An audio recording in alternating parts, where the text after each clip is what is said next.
All right, so the landlord, Anthony Joshua, claims that Tyson Luke Fury has only had 2 real opponents out of his entire career. Okay, goes in to talk about it. Let's hear what he says. Anthony Joshua goes on to say that Tyson Fury turned professional in 2008. That was the same year that Anthony Joshua had his first amateur fight. He never thought that he would catch up to Fury. He never was someone that was on his radar. So I've never known Tyson until I turned professional. I started barking at the heels of these heavyweights who were docile. I started bringing some heat. Now they became relevant in my life. My relationship with Tyson is only because I progressed as quickly as I did, and he didn't progress as quickly. While Joshua acknowledged Fury's success, he suggested he has failed to make as many big fights as would be expected. He had 2 good wins against Deontay Wilder and Klitschko. Over a long period of time, a career that has spanned 12 years, I would have liked to have seen him in some more challenging competitions. But he knows what is right for him, and I know what is right for me. As a fighter, he has done what he needs to do to be in the position he's in. What Anthony Joshua is simply stating and talking about is how Tyson Fury is really not somebody that should be on his radar. And what he means by that is Tyson Fury is not somebody that he ever expect to cross paths with, because at the same time, he started his amateur career the same year Tyson Fury has started his professional career.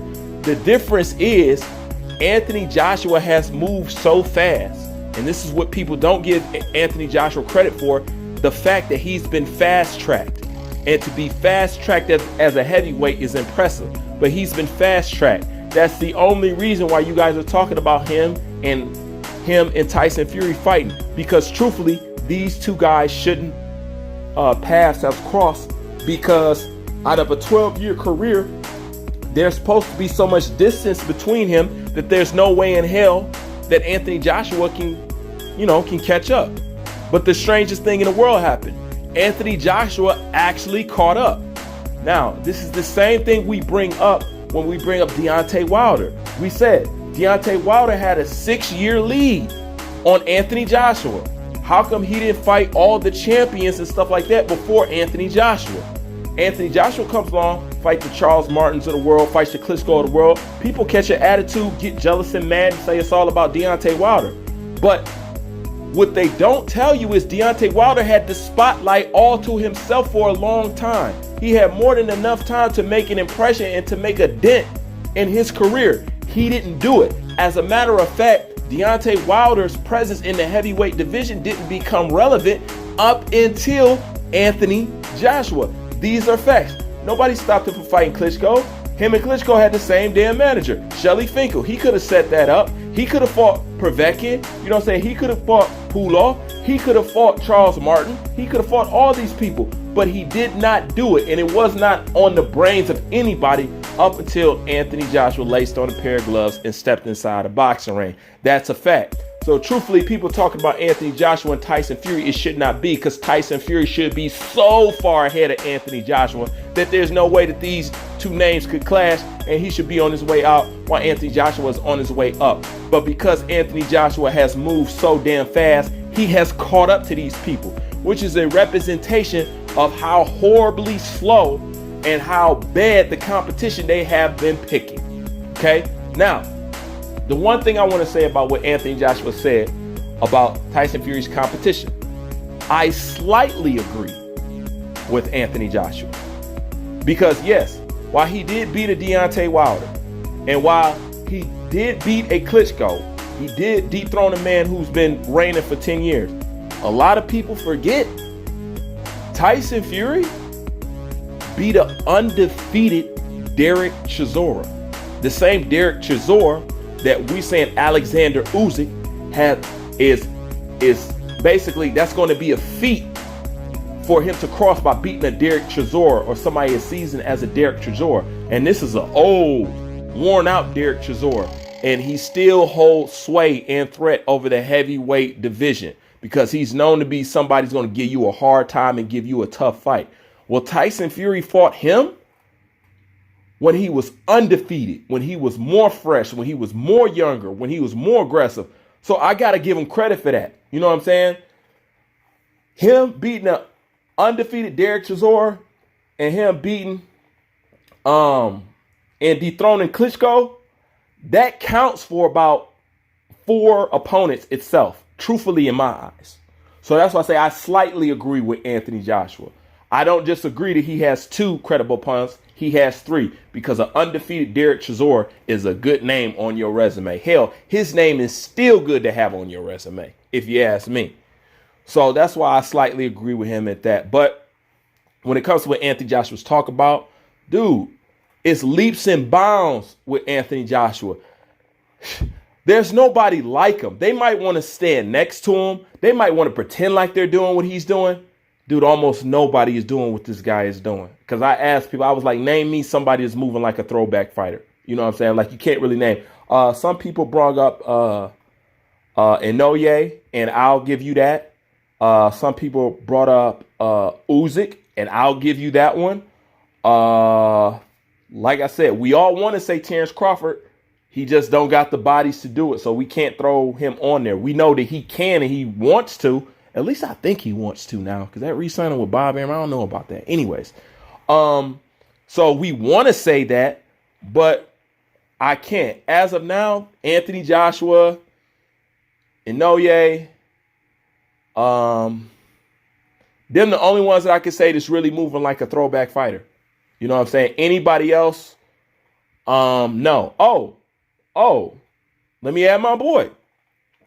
Teofimo Lopez is moving like a throwback fighter. You know what I'm saying? If you want to disagree with me, don't disagree with me. Go disagree with Roy Jones Jr. How about that? Don't try to argue with me. Go argue with Roy. Okay? Because all you're going to say, you don't know this, and nobody says that. Roy Jones said it. Hall of Famer. Now what? Still got some shit to say? Probably. But other than that, nobody's moving like this guy. So that's why he deserves this praise. And people want to like, well, why do you praise Anthony Joshua so much? Why do you? Because we're living in an era where people who do the most get shitted on. And people who's doing all the ducking, all the cherry picking, Canelo, and all the shit in the world, they get praised for it. They get protection for it. They get franchise champion for it. They get this and they get that. So when you have somebody that's actually moving like the Sugar Ray Leonard days, like the Hagler days, you have to constantly put a spotlight on them to show them this is what we want of your tired asses. This is what we want. This right here, what he's doing. No more smokescreen champions. No more fictitious shit. No more this Tyson Fury shit. Even though he's a good fighter, he's built up of a lot of fucking smokescreen. No more Triple G shit. No more Arturo Gotti shit. The days of fake champ boxing and getting prop, that shit is over with. New media is killing it. You're not going to be able to get away with that old shit no more. That's why I constantly praise this dude. Because somebody got to fucking do it. And if you ask me, he don't get enough fucking props. At least not in America any damn way. So I made it my personal business from being on this side of the pond to being American to shout all the way out there to the UK, say, yo, I recognize your champion. He the fucking truth. Because for some reason, people think Americans can't be truthful or can't keep it real. That'd be killing me. But the LDBC created that notion on the internet that you can't be real and, you know, and all this other shit. Man, if you ask me, some of the realest boxing fans reside in the fucking America. You know, because we can call it straight now. It's not a lot of us. Don't get it twisted. It's not a lot of us. But, you know what I'm saying? For the most part, when you come across real ones, we straight fucking shooters, you know. But that's the article. I agree with Anthony Joshua. He hasn't had a lot of great opponents.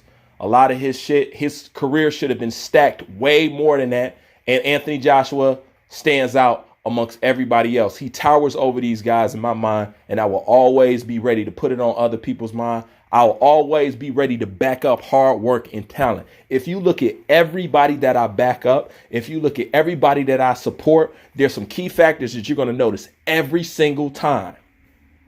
These guys are skillful fighters. Okay.